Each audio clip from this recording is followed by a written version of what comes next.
Boa noite, pessoal. Vamos dar prosseguimento para mais uma aula, né, a respeito da psicanálise clínica infantil. Hoje a gente vai começar a entrar já no capítulo 3 da apostila de vocês. O tema dela é a relação entre o infantil e a clínica no âmbito da teoria psicanalítica. Então, na aula passada, a gente falou bastante a respeito do infantil para Lacan, para Freud, de como que a gente lida, né, com a subjetividade, que o inconsciente ele é algo que não é palpável, não é mensurado, mas a gente acessa ele através da linguagem, das palavras, né? E a forma como a psicanálise foi se rendendo ao infantil, né?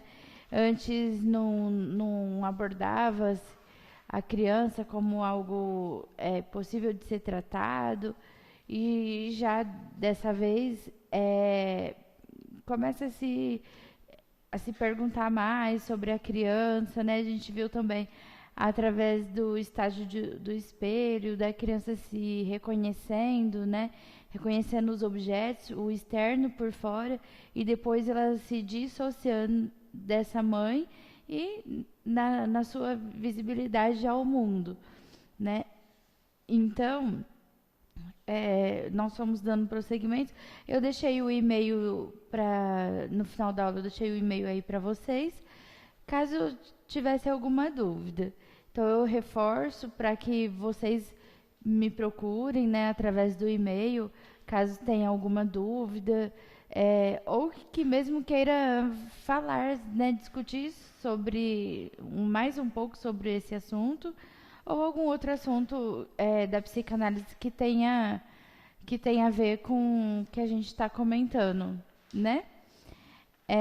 Então, aqui no capítulo 3, ele quer saber exatamente qual a relação da clínica, né, com o tratamento da criança, né, de que forma que ele vai influenciar isso, né?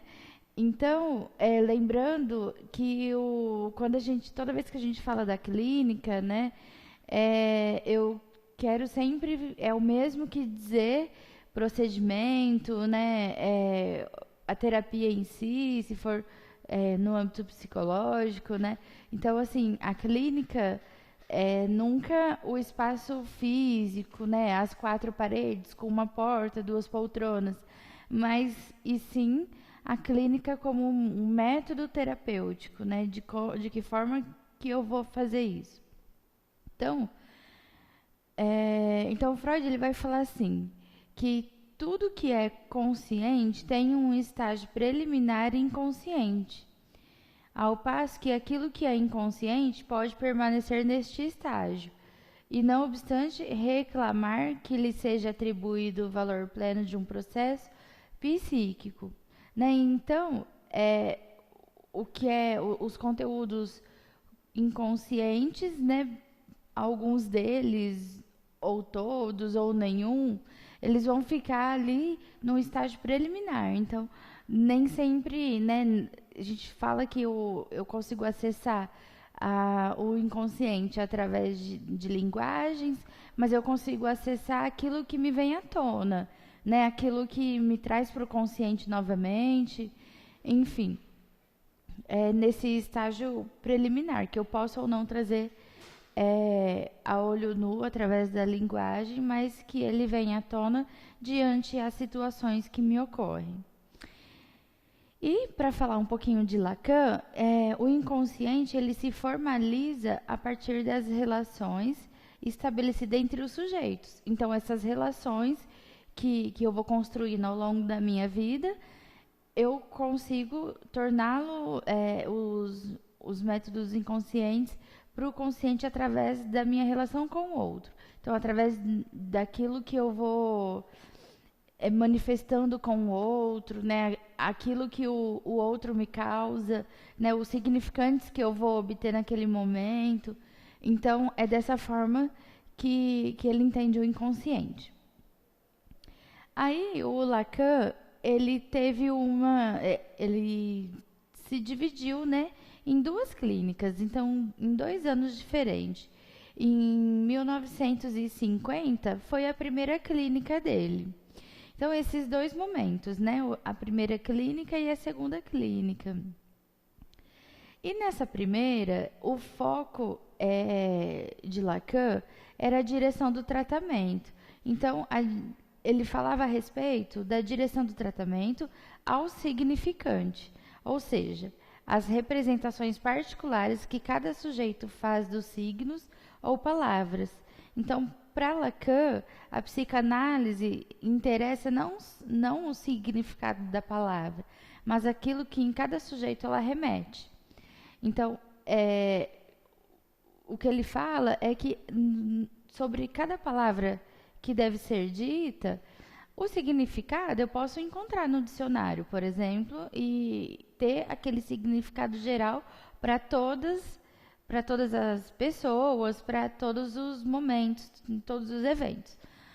Mas nessa primeira clínica do Lacan, ele diz que o significado da forma como que isso remete a ele, de como que ele se sente, né? Qual o significado que ele mesmo vai dar para aquela situação, para aquela palavra em si, né? Então, para ele, é isso que realmente importa e que é o que vai influenciar na direção do tratamento. Lembra que desde as primeiras aulas eu venho falando que o psicanalista, o psicólogo, né, ele vem direcionar sempre o tratamento, né, e nunca o paciente, o cliente que está ali na frente dele. Então, uma das coisas que mais vão influenciar na direção que o psicanalista, através dessa primeira clínica, né, dessa vertente teórica, vai trazer esse significante que aquela pessoa, aquele paciente vai trazer para a clínica naquele momento. Então, essa é a primeira clínica. Já na segunda fase, né, que seria a segunda clínica, lá em 1960, em que o primado, na determinação da direção do tratamento, não será mais apenas o da busca do significante, mas daquilo que se encontra para além do significante. Então, na primeira clínica, o que interessa para a direção do tratamento é o significante. A forma como ele lida com aquilo, a forma que aquilo se remete a ele e essa troca, como que se dá essa troca.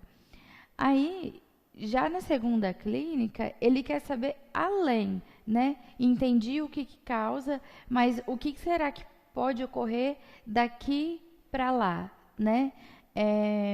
O que está a olho nu, eu estou vendo, como que ele se sente, isso está significando para ele.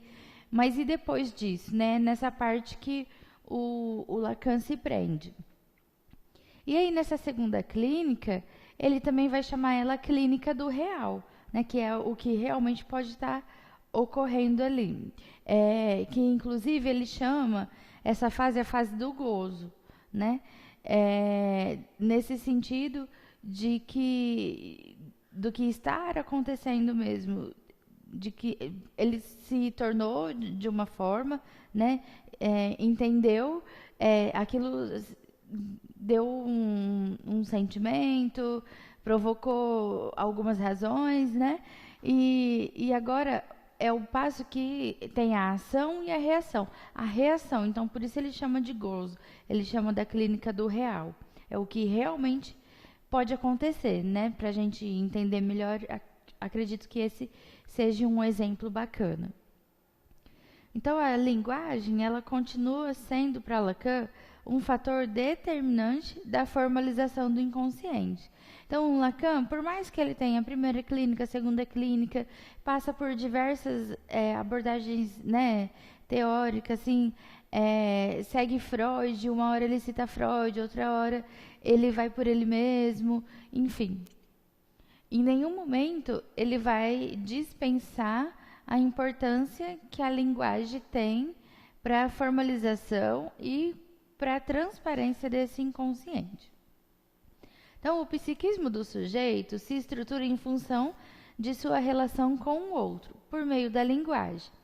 Este outro, que ora aparece como o outro materno, ora aparece como o outro paterno, é uma dimensão do próprio sujeito. Ou seja, né, uma dimensão quer dizer como se fosse uma ramificação do próprio sujeito, né? O outro materno e o outro paterno. É aquilo que o sujeito interpretou do outro. É o conjunto de suas representações ou de seus significantes. Então, a importância que o outro vai ter para essa pessoa, né, é aquilo que ele representou, né? A imagem que esse materno, né, essa pessoa materna e paterna, representou para ele, fez, deu de exemplo, o que ele influenciou nessa pessoa. Então, a representação que o sujeito faz do outro, quando ela não corresponde à realidade, pode dar margem a transtornos de comunicação. O transtorno de comunicação pode dar origem a uma mensagem equivocada, por vezes invertida, recebida do outro. Então, essa é a importância da representação, né? Aquilo que eu estou passando para o outro. Então, quando eu passo uma imagem distorcida daquilo que realmente há uma comunicação equivocada, né? Então, é aí que os conflitos podem começar a aparecer, né? E num outro extremo, né? Os transtornos a respeito da comunicação. Então, de repente, uma timidez exagerada, né? Uma fobia, enfim, muitos transtornos que podem estar ocorrendo por conta da comunicação equivocada. Então, para Lacan, a forma como o significante é apreendido resulta da relação estrutural entre o desejo e o outro. Então, lembrando sempre que o desejo é aquilo que eu quero, aquilo que eu almejo, né? Onde está o meu prazer, aquilo que eu gostaria de alcançar, né? E o outro no sentido das pessoas ao meu redor, eu posso chamar o outro de mundo externo, né? Então, há em Lacan o reconhecimento de que em um primeiro tempo o outro é o lugar do tesouro dos significantes. Já em um segundo tempo vai se instituir a subjetivação em que a falta vai implicar o desejo. Então, o desejo, conforme a gente já veio falando nas aulas anteriores, ele vem do que foi reprimido, né? Recalcado. Então, aquilo que eu recalquei no passado, na infância, ele aparece novamente como se fosse algo realmente insistente que aparece na minha vida adulta como um desejo, né? Então, a clínica, ela significa um esforço de ver como o significante se relaciona com o sintoma, né? Então, após o desejo, daquilo recalcado, o sintoma, né? O que eu estou sentindo naquele momento. Uma depressão, né? Isso tudo a gente pode estar chamando de sintoma. Então, o modo particular como cada um lida com os sintomas deve ser levado em consideração na direção do tratamento. Nós não temos um manual, por exemplo, de tratamento para fobia, tratamento para depressão, né? Cada pessoa reage ao tratamento, às psicoterapias, de uma forma diferente. Então, nem todas as pessoas vão reagir da mesma forma para cada ocasião. Dessa forma, por isso que a gente tem, nós psicólogos, né, temos o DSM, onde tem o diagnóstico lá de todos os transtornos, né, para a gente poder conhecer cada sintoma de um determinado transtorno, para poder identificar se aquela pessoa que está no meu consultório se encaixa em 6 ou mais características daquele sintoma, né? Então, por que que não é uma forma ensaiada, digamos assim, de tratar? Porque ela pode ser duas pessoas com os mesmos sintomas, mas se eu tratar de uma forma mais realista com uma pessoa, surtir um efeito muito bacana. Já com outra, ela pode se retrair, voltar para trás e simplesmente se esquivar, não negar, né? Que a gente chama aí entra no processo de negação e não surte o efeito esperado. Então é por isso que a gente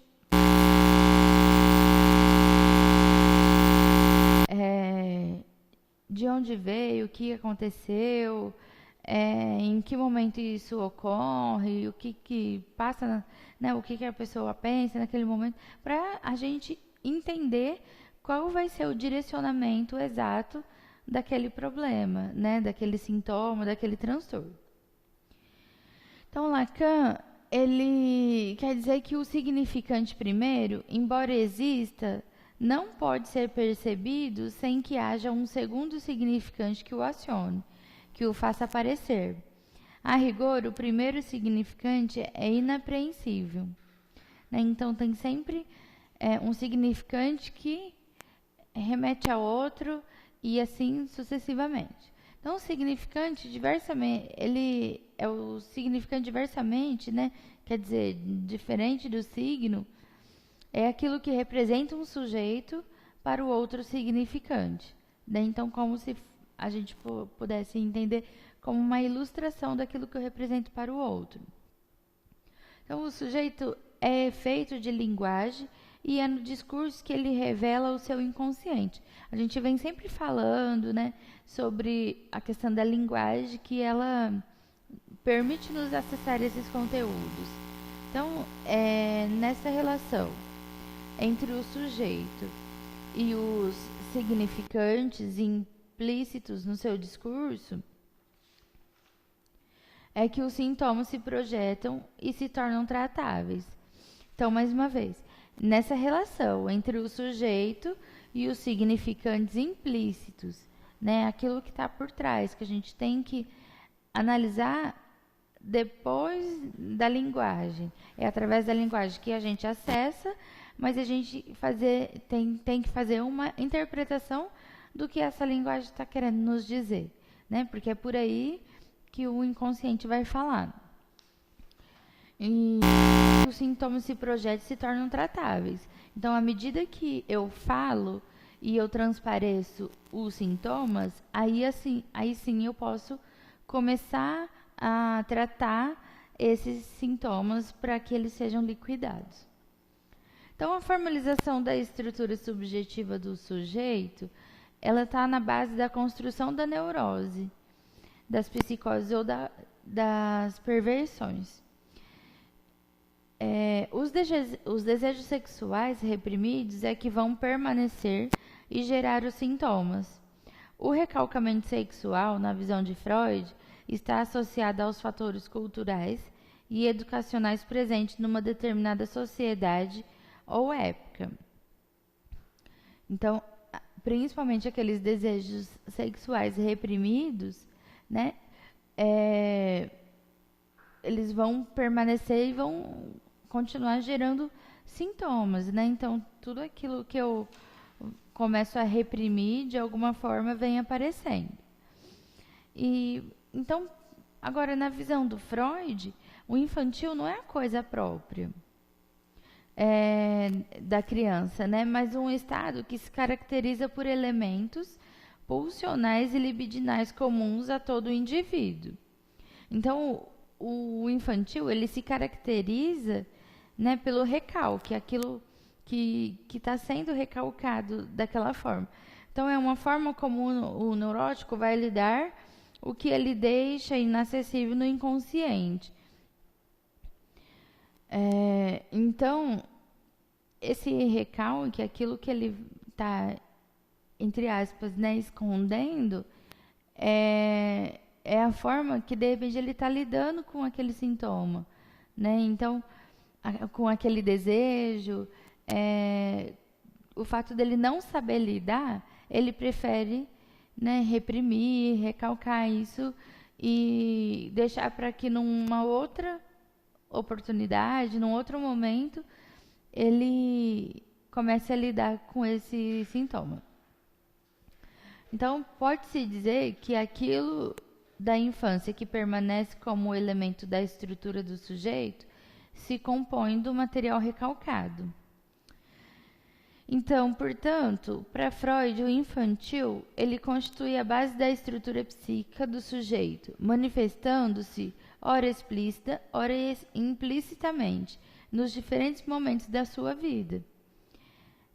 Já o Lacan, né, na perspectiva de Lacan, tanto a clínica da criança como a do adulto devem levar em consideração a temporalidade do sintoma, que é o mesmo que reconhecer a temporalidade do infantil, e a permanência na subjetividade do sujeito. Então, no caso de Freud, né, aquilo que está recalcado, ele pode ou não vir à tona, influenciando na vida adulta do sujeito, né? Como eu já comentei nessa aula de hoje com vocês, aquilo que eu estou reprimindo, aqueles conteúdos do meu inconsciente,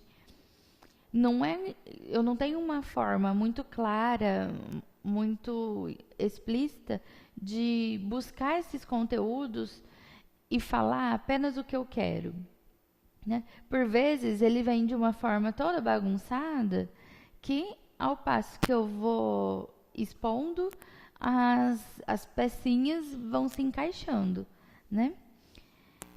E já no caso de Lacan, há algumas questões, né, que foram recalcadas, pode vir à tona de uma forma implícita, né? Então, não necessariamente aquilo que eu interpretei é exatamente aquilo da realidade, né? Então, o infantil, ele vai estar sempre acompanhando o indivíduo na vida adulta.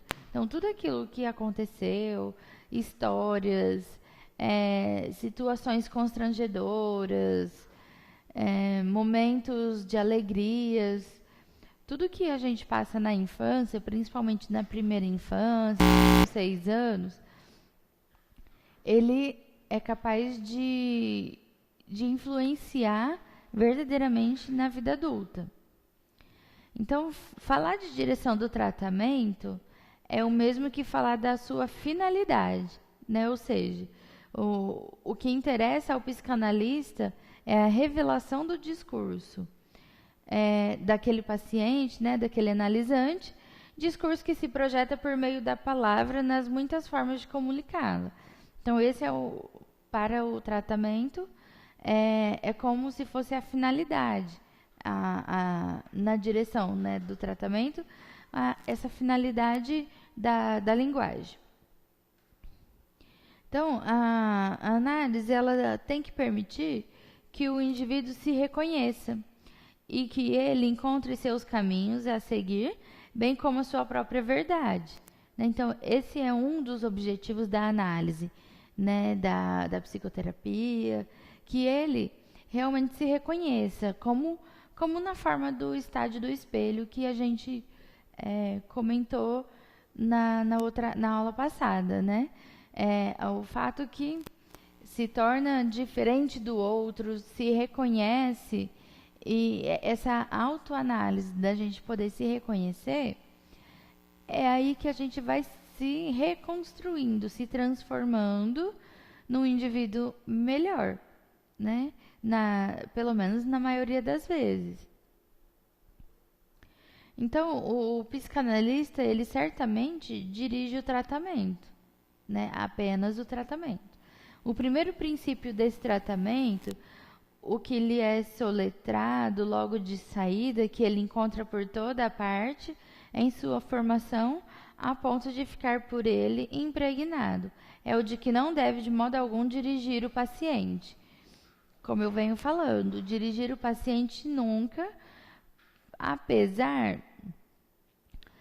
de que muitos analisantes, pacientes e clientes, eles chegam na nossa clínica, ali nos procuram querendo respostas, né?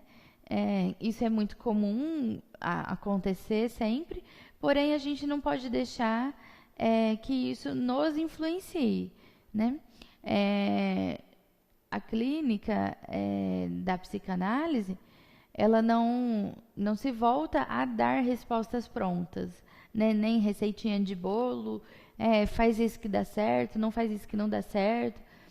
A gente promove essa autoanálise para que aquela pessoa possa se reconhecer e, com a ajuda do psicanalista, da psicóloga, encontrar a melhor forma de reagir frente àquela situação, né? É dessa forma que a gente promove. Então, a direção do tratamento é outra coisa. Ela consiste, em primeiro lugar, em fazer com que o sujeito aplique a regra analítica, que é isso que eu estou dizendo, ele se auto-reconhecer, ele se auto-analisar, né, com a ajuda desse psicanalista. Isto é, as diretrizes cuja presença não pode desconhecer como princípio do que é chamado a situação analítica, sobre o pretexto de que o sujeito se aplicaria melhor sem pensar nelas. Então, um resumo rápido. Então, a finalidade do tratamento é fazer com que o sujeito se reconheça no sintoma e aprenda a lidar com ele, né? Trocando em miúdos, é essa a finalidade do tratamento, né? Dessa direção do tratamento. Então, o analista, ele deve dar ao analisante a correta ideia da intenção da clínica, que é permitir ao sujeito o encontro com a sua verdade.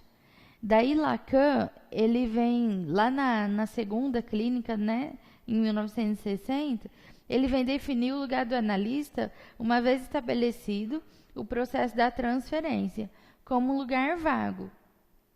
Então, quando ele fala de lugar vago, o que ele quer dizer? Ele quer que o analista seja esse lugar vago, como se ele fosse um corpo, né, que estivesse ali, sem influências do mundo, influências de aparências, qualquer outro tipo de influência. Esse é o papel do analista. Mesmo quando aquele paciente, né, chega na clínica querendo respostas, é papel também do analista identificar e mencionar isso durante o tratamento, de que essa não é nossa função. Dessa forma, fortalecendo o vínculo entre analista e pacientes, né? Então, o analista, ele deve estar livre dos preconceitos, que é essas influências externas, né? Então, ele vai se diferenciar do paciente, mas estando naquele momento de analisando aquela pessoa, movimentando e direcionando o tratamento, né? Observando outras coisas que não estão ali a olho nu, que não seja tão claro assim para outras pessoas.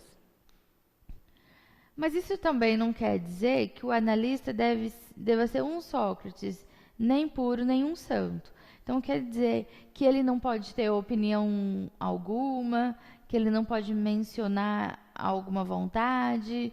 É óbvio que pode, né? O que Lacan fala é essa parcialidade, né? Sem influências nem de mundo externo, nem do seu próprio mundo para com o analisante. O analisando.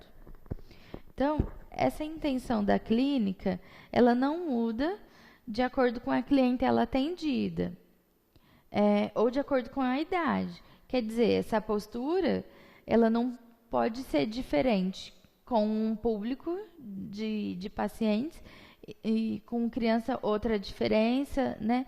É uma postura ética e que deva ser passado para todas as pessoas. Então, o que muda de acordo com a idade é a forma de abordar o analisante, pois os recursos utilizados para acessar as vias do inconsciente na clínica com crianças podem diferir dos utilizados na clínica com adultos. Tanto numa como na outra clínica, a palavra é reconhecida como principal elemento revelador do discurso do sujeito. Então, a forma é que, dependendo da idade da criança, por exemplo, você pode pedir para ela fazer jogos, pode desenhar, pode pintar, e isso é uma forma de linguagem também dentro da nossa clínica, que é uma forma de como um meio para que eu consiga acessar o inconsciente dela. Já com o adulto, desenhar, pintar, montar um joguinho, né? Esse tipo de atividade já não vai me fazer, já não vai me permitir que eu acesse esses conteúdos. Então, a postura do analista deve ser a mesma, mas os métodos utilizados para conseguir acessar esse inconsciente é que vai mudar de acordo com a idade. Então, em qualquer caso, com crianças ou com adultos, a clínica se reporta ao sujeito do inconsciente. Então, sempre o foco vai permanecer sendo o inconsciente. Então, os procedimentos, eles nem sempre podem ser os mesmos. A relação da criança com a linguagem é diferente da relação do adulto, que é esse exemplo que eu mencionei para vocês. Então, na criança, a palavra dita, neste caso, nem sempre dá conta de todo o discurso. Uma imagem, desenho, pode ser mais reveladora da subjetividade que, no caso da criança, a palavra, né? Só para fazer um fechamento. Então, na concepção lacaniana, o que conta propriamente numa sessão analítica não são as reações do analisante aos estímulos do ambiente. O tratamento ele não se realiza através de qualquer palavra ou com qualquer falação. Mais do que palavra, o analista deve se deter na análise do discurso e dos significantes postos nele. Então, é por isso, é a partir desse momento que o analista ele tem o dever de investigar, né? Primeiro,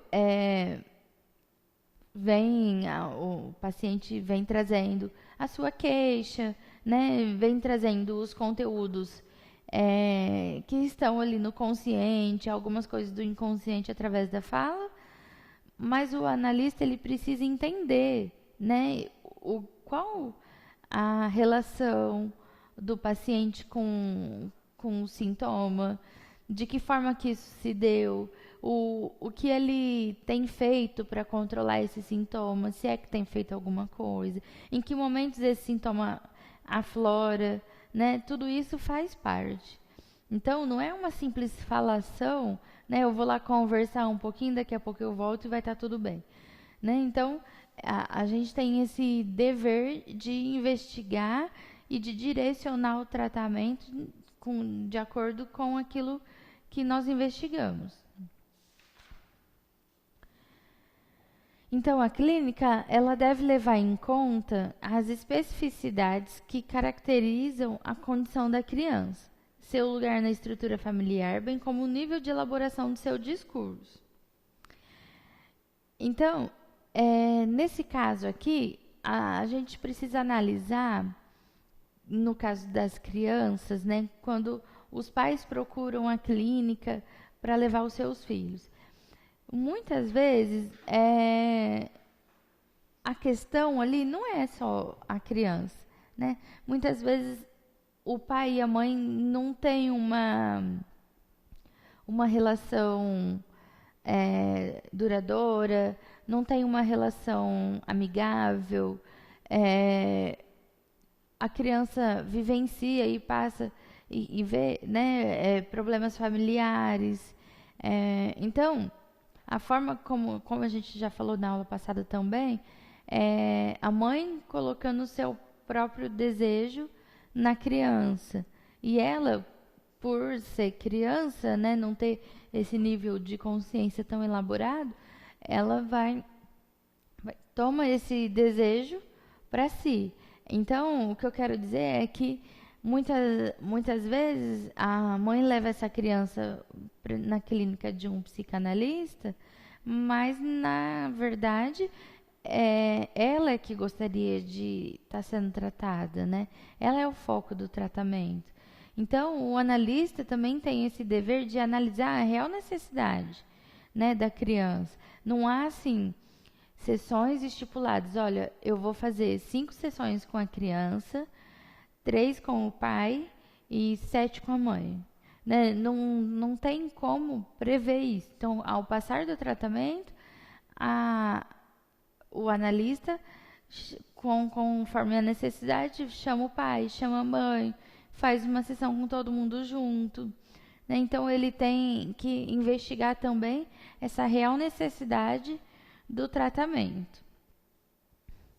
Então, a direção do tratamento, ela pode ser a mesma, uma vez que se concebe como uma só a estrutura psíquica, tanto em crianças quanto em adultos, posto que se fala sempre na perspectiva lacaniana da estrutura psíquica do sujeito.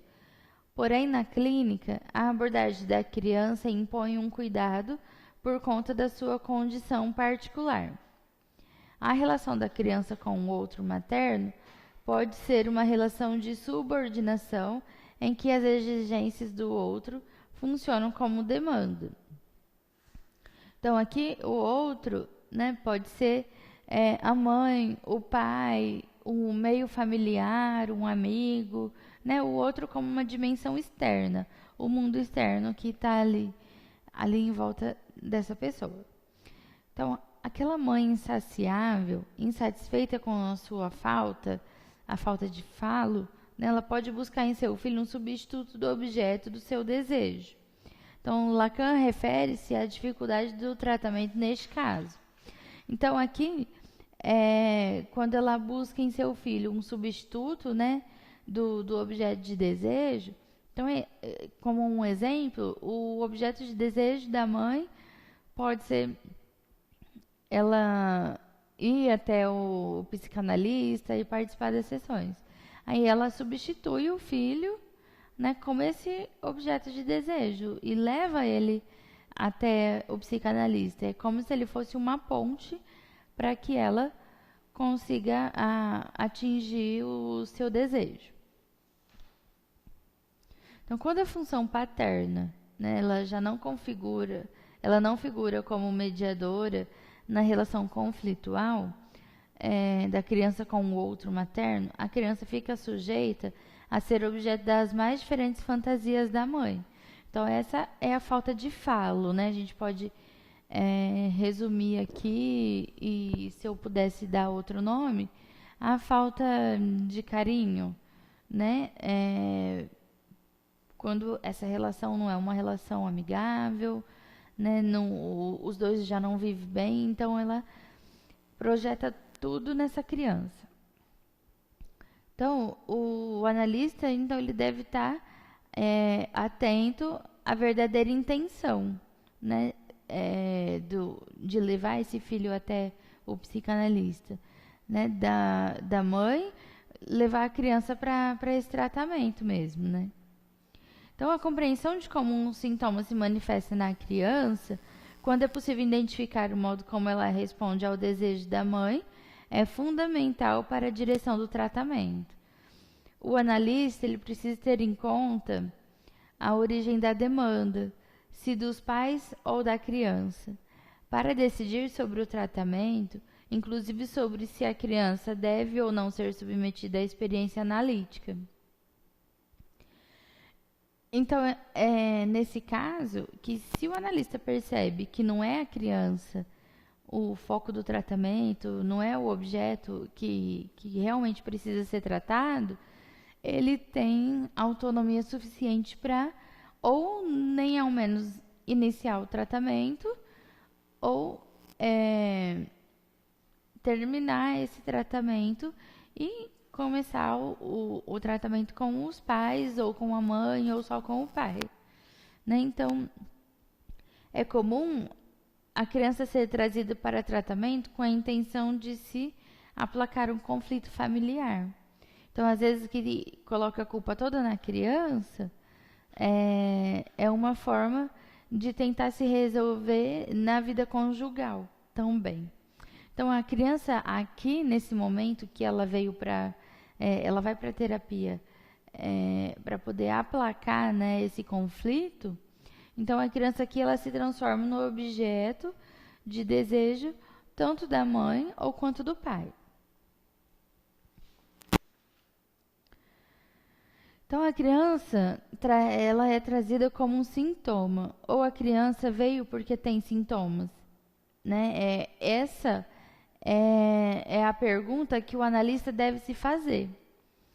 No caso em que o sintoma se evidencia como da criança, fato que se nota quando a mesma se queixa ou manifesta sofrimento, o tratamento é indicável. Então, quando a criança se manifesta desejo de estar ali e uma série de sofrimentos, enfim, que ela tenha realmente algo que esteja atrapalhando a sua vida patologicamente, então aí sim o tratamento é indicado. Só que para chegar a essa conclusão, né, o psicanalista precisa investigar e acessar da melhor forma possível os conteúdos do inconsciente, né? É ele que vai explorar e vai direcionar, na verdade, esse psicanalista, né? Esses conteúdos do inconsciente que têm total importância. Então, a relação que o sujeito mantém, né, com a palavra é única e particular. O modo como cada um se apropria da linguagem é, portanto, singular.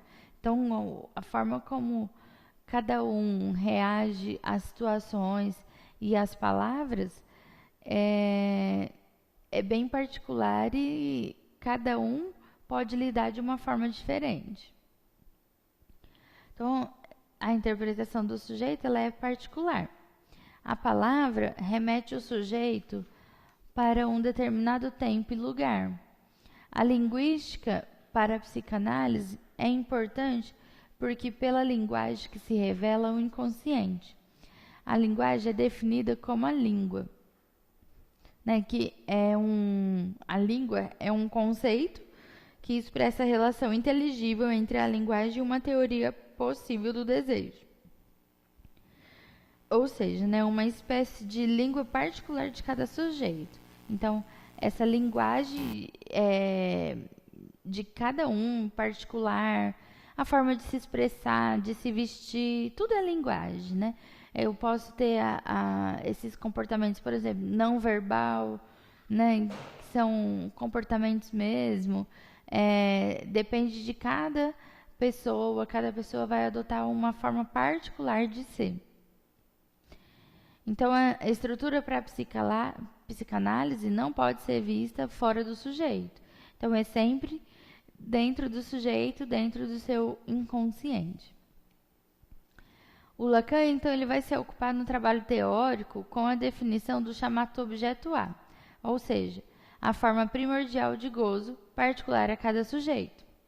Aí, já em 1970, no campo do gozo, ou a clínica do real, né, lembra que é aquela para ver além das palavras, além daquele conteúdo inconsciente que eu estou acessando. Então, o campo do gozo ou clínica real são realizados os estudos acerca do discurso como laço social. Discurso entendido aqui como espaço de gozo, né? Então, para Lacan, não há discurso que não seja o do gozo. A clínica fundada na busca do sentido, né? Ou seja, do sujeito com o outro. Então, na apostila de vocês vão perceber que tem dois outros, né? Conforme vocês vão lendo, às vezes é escrito o outro com letra minúscula e às vezes com a letra maiúscula, que esse outro com a letra minúscula é como o outro imaginário, né? E já o outro com a letra maiúscula é um outro simbólico, né? Que faz a partir do conceito da estrutura. Então, a condição do inconsciente é a linguagem, né? Então, sempre batendo nessa tecla que a única forma que eu tenho hoje de acessar os conteúdos inconscientes é através da linguagem. Então, para Lacan, o inconsciente fala, daí precisar da linguagem, né? Então, para Lacan, não tem outra forma de acessar esses inconscientes. É simplesmente através da linguagem mesmo. Então, a palavra ela é um elemento fundamental na constituição dos significantes. Assim, o significante, diferentemente da linguagem, que é universal, se particulariza na estrutura psíquica do sujeito. Então, a mesma fala, a mesma palavra, a mesma situação ali, tem marcas diferentes para cada indivíduo, né? Então, ao mesmo passo que uma situação é boa para mim, pode ser péssima para o outro, né? Diante as perspectivas que ele está ali naquele momento. Então, o significado ele é o conceito do signo em si, enquanto que o significante é a representação psíquica do som do signo ou sua imagem acústica, né? Então, a forma como eu interpreto, aquilo que representa para mim, é que vai mudar. Então, para a psicanálise, o significante é um elemento representativo do discurso. Aqui a gente tem uma citação onde que Saussure situou o significado acima do significante e separou os dois por uma barra, denominada da significação. Lacan, então, inverteu essa posição e colocou o significado abaixo do significante, ao qual atribuiu uma função primordial. Depois, tornando a levar em conta a ideia de valor, ele sublinhou que toda significação remete a uma outra significação. Então, um significante remetendo ao outro, uma significação remetendo ao outro. Então, quando uma pessoa fala, né, de uma experiência ruim, tem um significante, mas que remete ao outro significante, ou seja, um significante que marcou ele de alguma forma. Então, é como se, ao passo que eu vou mencionando e falando sobre um significante, automaticamente já vem outro. Mesmo para ilustrar para vocês, eu diria que é a ação e reação. Então, toda vez que eu falo de um significante, que eu promovo esse significante, já vem outro, e assim sucessivamente. Então, a psicanálise, ela se interessa, portanto, por aquilo a que a palavra remete, ou para o plano da outra cena, em que ela se insere como significação. Não interessa aqui o significado em si da palavra, mas com o que pode ser extraído da mesma pelo sujeito. Aqui o Kine, ele vai dar um exemplo dessa situação que eu vou ler para vocês. Então, o Kine, ele se reporta a um exemplo. Ele aborda o caso de um paciente que em seu relato fala de uma cadeira. Essa cadeira transporta o paciente para uma cena da infância. A articulação da palavra cadeira não se dá com o significado da palavra, mas com o significado cadeira, que se define por sua relação com o outro significante. O que interessa neste caso para a experiência analítica é aquilo a que no discurso do sujeito a cadeira remete à cena a qual ela o transporta. Então, quer dizer, não importa de que forma que eu acesso meus conteúdos inconscientes, por exemplo, né? Se é da forma lúdica, se não é, o que vai realmente importar para o analista é o que me causou de reações isso, o que me remeteu, qual a experiência que eu tive, qual o meu significante sobre isso, quais são as minhas percepções, é isso que realmente vai importar para ele.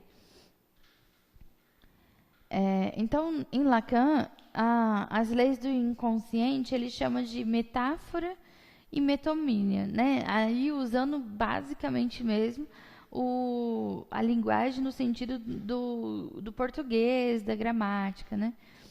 Então, o que elas correspondem para Freud se chama respectivamente condensação e deslocamento. A gente vai falar um pouquinho disso nesse momento. Então, Lacan ele demonstra que o Freud chama, em a interpretação dos sonhos, de condensação. Não representa uma espécie de composição de figuras, em que elas aparecem postas em uma sobre as outras, mas a condensação de significantes. Então, ela é uma palavra que substitui a outra e que tem um efeito metafórico. Então, como que se dá isso? O que um significante representa para o outro significante. Então, no sentido de substituir. Então, aqui, ele substitui apenas uma palavra. Né? Numa frase, ele usa mesmo uma metáfora que apenas uma palavra é mudada daquele conceito. Né? Aí já um significante, né, que substitui outro significante, Lacan vai dizer que esta forma de articulação entre dois significantes é própria do sintoma. Então, no sintoma, nós encontramos uma substituição significante, que é a primeira lei do inconsciente, a metáfora. Então, a metáfora é isso, eu substituo uma palavra metaforicamente. Então, para uma palavra que eu consiga ilustrar aquilo que eu estou querendo dizer. Já a metomínia, ela é metomínia no sentido de Lacan, e para Freud ele vai chamar a mesma coisa de deslocamento. Então, ela é a substituição de uma parte pelo todo. Então, como se dá isso? Então, essa segunda lei, ela explica uma característica do inconsciente, que é o desejo. O desejo é marcado pela falta. A característica do desejo é o deslizamento. Então, esse deslizamento é quando vai trocando de desejo. Como eu falei nas aulas passadas, nós hoje queremos um carro 4 portas do ano tal. Ao passo que eu atinjo, né, que eu chego no ápice e que eu consigo realizar esse desejo, eu quero outro desejo. Então, ele vai chamar isso de deslizamento. Essa busca incessante por um desejo, né? Que ora é isso, ora é aquilo. Então, essa substituição, né, de uma parte pelo todo, dando uma substituição daquilo do meu desejo mesmo. Uma diferença, né? De uma forma também de ilustrar, aqui eu já não substitui apenas uma palavra, né? Eu posso substituir uma frase para dar uma outra interpretação daquilo. Então, na época de Freud, um caso clássico da clínica de Freud, né, que da Elizabeth, ela foi diagnosticada como histeria, como uma pessoa histérica, né, que ela apresentava um quadro de paralisia dos membros inferiores, acompanhado de dores musculares intensas que limitavam a locomoção. Então, a gente pode parar para pensar, será que existe ainda as histéricas? Por que não se fala mais nisso? O que aconteceu? Então, hoje, né, nos dias de hoje, a gente pode chamar que tem novos sintomas. A histeria só mudou de nome, como a fibromialgia, a TPM, né, e outras dores crônicas. Então, a fibromialgia é algo psicológico, né, do nosso inconsciente, mas que ela provoca dores imensas no corpo todo, né, que não tem explicação biológica. Então, se a gente levar para o campo da histeria, é a mesma coisa, mas mudando de nome. Então, mesmo que os sintomas sejam hoje diferentes do da época de Freud, a psicanálise vê o sintoma inserido dentro do sujeito, como sempre ela se prendeu a isso, né? Então, uma das características do sintoma é a repetição que tem para o sujeito uma função significante. Há uma tendência à repetição. Então, pode-se dizer que é a maneira como uma pessoa lida com o que não sabe. O sintoma poderia ser interpretado como um ponto irredutível. Então, essa repetição, eu vou reprimir esse desejo, né? Como eu já falei no começo da aula de hoje, eu vou reprimir esse desejo, aí daqui a pouco ele volta de novo, de uma outra forma, mas ele volta. Então, essa repetição se dá por isso, porque a forma como que eu não consigo lidar com esse desejo, ele vai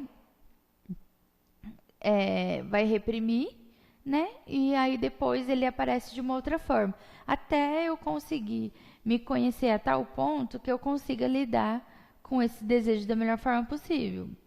Então, e isso é aquela marca, a marca, né, que aqui eu chamo daquilo que foi recalcado, né, aquilo que me marcou de alguma forma que eu não quero expor e também não quero ver, então eu reprimo. Ela acompanha o sujeito e que mostra ser repetitivo em diversas situações. Então, aquilo que eu realmente não soube lidar, não sei o que fazer, não tenho outra forma de lidar com isso, em algum outro momento ela vai reaparecer novamente. Então, como sintoma, ele se articula com o infantil e estando relacionado com as primeiras identificações e como no processo dessas identificações, a figura feminina, mãe ou mulher, cumpre um papel decisivo. Então, na próxima aula, nós vamos falar a respeito do infantil e o feminino, né? As importâncias que a característica da mãe, da mulher, do feminino tem para o inconsciente e para a nossa direção desse tratamento. Então, hoje, nós estudamos até a aula, até a página 98, e a partir da próxima aula nós vamos falar então a respeito desse feminino. Eu espero que todos os conteúdos até aqui estejam sendo claros para vocês, que vocês estejam entendendo da melhor forma possível. Como eu já disse na aula passada, caso não estejam entendendo ou queiram tirar uma dúvida ou fazer uma discussão a respeito disso, então vocês encaminham um e-mail para mim para estar respondendo para vocês, para a gente ir prosseguindo com as aulas. Meu e-mail de novo, então, é juliananogueira.psi@hotmail.com. Por hoje é só, então eu aguardo vocês com as dúvidas e os questionamentos. Boa noite.